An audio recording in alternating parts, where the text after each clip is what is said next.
जिन पर जान बचाने का भरोसा होता है, वही जब जान लेने की साजिश में शामिल हो तो ये किसी सदमे से कम नहीं है। न्यूज 18 के हाथ लगी इस बड़ी जांच रिपोर्ट में खुलासा हुआ कि मौलवी इरफान ने अस्पताल में काम करने वाले कई डॉक्टरों को गजवाए हिंद के नाम पर रेडिकलाइज किया है।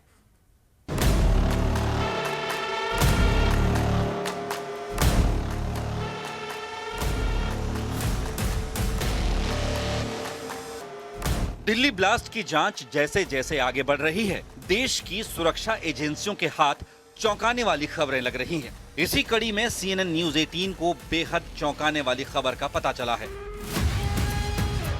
सूत्रों के मुताबिक ये ग्रुप बेहद संगठित और सुनियोजित तरीके से देश भर में स्लीपर सेल फैला रहा था। मास्टरमाइंड मौलवी इरफान ने अस्पताल की नौकरी के दौरान कई डॉक्टरों को रेडिकलाइज किया। उन्हें गज़वाए हिंद की विचारधारा और हिंदू विरोधी भाषणों से भड़काया गया।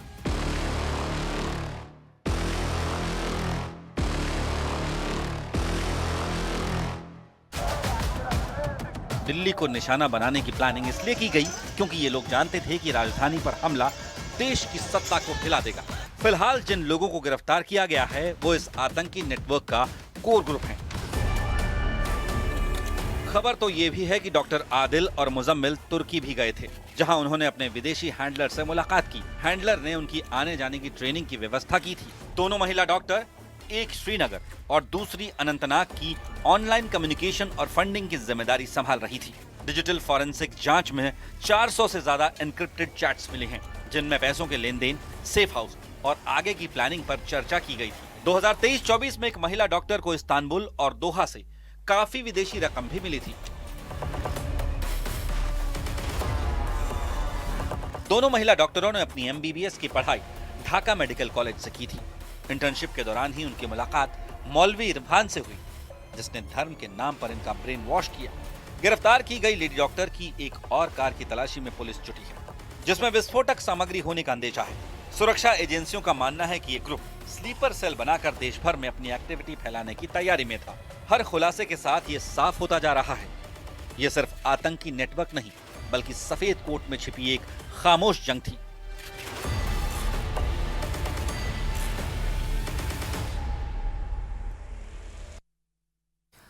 दिल्ली ब्लास्ट के नए CCTV में विस्फोट के ठीक बाद मची भगदड़ और अफरा तफरी का भयावह मंजर कैद हुआ। सिग्नल पर ब्लास्ट के बाद कैमरे टूट गए, आसपास खड़ी गाड़ियों के शीशे बिखर गए और देखते ही देखते सड़क पर लाशें ही लाशें बिछ गई।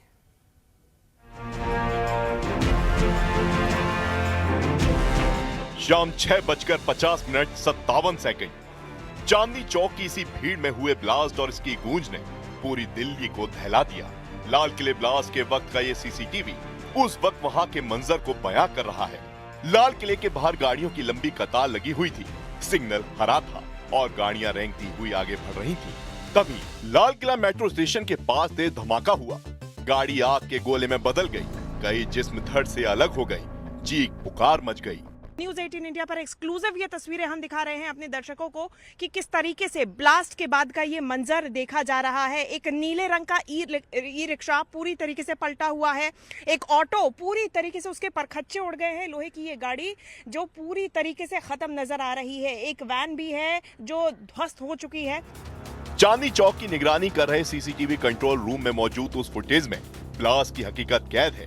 कान के पर्दे फाटते शोर और आसमान में लाल गुब्बारे जैसी तस्वीर ने कई परिवारों का चिराग छीन लिया। CCTV लाल किले से ठीक सामने रेड लाइट के पास का है।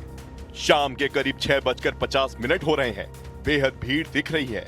तभी आतंकियों ने अपने मकसद को अंजाम देकर अपने आका के फरमान को पूरा कर दिया। लेकिन अब गाड़ियों को कितना नुकसान पहुंचा जो उस वक्त सड़क पर चल रही थी वो आपको दिखाते हैं। ये गाड़ी उसी दिन से यहाँ पे खड़ी हुई है जिसके चालक इसको छोड़कर चले गए, क्योंकि इतनी ज्यादा ये क्षतिग्रस्त हो गई। किसी प्रकार से कोई डेंट इस गाड़ी में नहीं, लेकिन उसके बावजूद इसके एयर बैग्स खुले हुए हैं, यानी कि इंपैक्ट इतना ज्यादा उस ब्लास्ट का कि एयर बैग्स तक इस गाड़ी के खुल गए।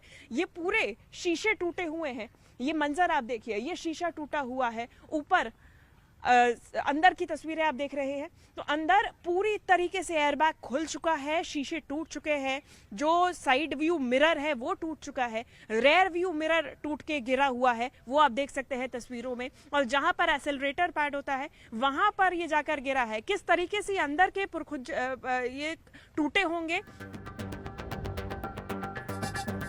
सूत्रों के मुताबिक कार ने किसी टारगेट को टक्कर नहीं मारी, ना किसी बिल्डिंग में घुसी, यानी ये कोई सुसाइड कार बॉम्बिंग जैसा हमला नहीं था, बल्कि हड़बड़ाहट में डॉक्टर उमर की तरफ से किया गया अटैक था, जिसमें वो खुद मारा गया। सुरक्षा एजेंसियों के मुताबिक धमाके के लिए जिस i20 कार का इस्तेमाल किया गया वो 29 अक्टूबर को खरीदी गई थी और करीब 11 दिन तक हरियाणा के फरीदाबाद के अल फलाह यूनिवर्सिटी के कैंपस में खड़ी रही थी। 10 नवंबर को डॉक्टर उमर नबी घबराहट में कार लेकर दिल्ली आया था। उसी दिन पॉल्यूशन अंडर कंट्रोल सर्टिफिकेट के लिए कार बाहर लाई गई। जिस वक्त वो लाल किले के पास से गुजर रही थी तभी अटैक किया गया। एक पहला घेरा सुरक्षा का बनाया गया है जिसमें सबसे ज्यादा जो अफेक्टेड एरिया है जहां पर ये कार आकर ब्लास्ट हुई थी वो रेड लाइट आप देखेंगे। सबसे पहले वो रेड लाइट दिखाइएगा। वहां पर रेड लाइट से धीरे धीरे उमर नबी जो गाड़ी चला रहा था वो धीरे धीरे आगे बढ़ता हुआ नजर आया। रेड लाइट अमूमन आप देखते हैं कि क्रॉस करते हुए तेजी से लोग नजर आते हैं, लेकिन उमर की जो गाड़ी थी वो 10 से 20 किलोमीटर प्रति घंटे की रफ्तार से ही चल रही थी। धीरे धीरे वो आगे बढ़ा रहा था। अब देखिए वो आत्मघाती हमला नहीं था अभी तक में जो समझ में आ रहा है कि ये जो है ये बहुत ज्यादा प्री प्लान्ड हमला नहीं था, ये हड़बड़ाहट में किया गया अटैक है। और इसके बाद में वो रेड लाइट से आगे बढ़ते बढ़ते धीरे धीरे वो i20 गाड़ी वहां तक पहुंची। 10 मीटर का जो रास्ता है वो तय किया और 10 मीटर के रास्ते को तय करने के बाद वहां जाके वो जो रेड फोर्ट का आप साइन देख रही हैं वहां पर जाके ये ब्लास्ट हुआ है। विस्फोट में 12 से ज्यादा लोगों की मौत हुई है और 20 से ज्यादा लोग घायल हुए। फिलहाल मामले की जांच NIA को सौंप दी गई है। और एक बड़ी खबर सामने आ रही है। दिल्ली धमाके के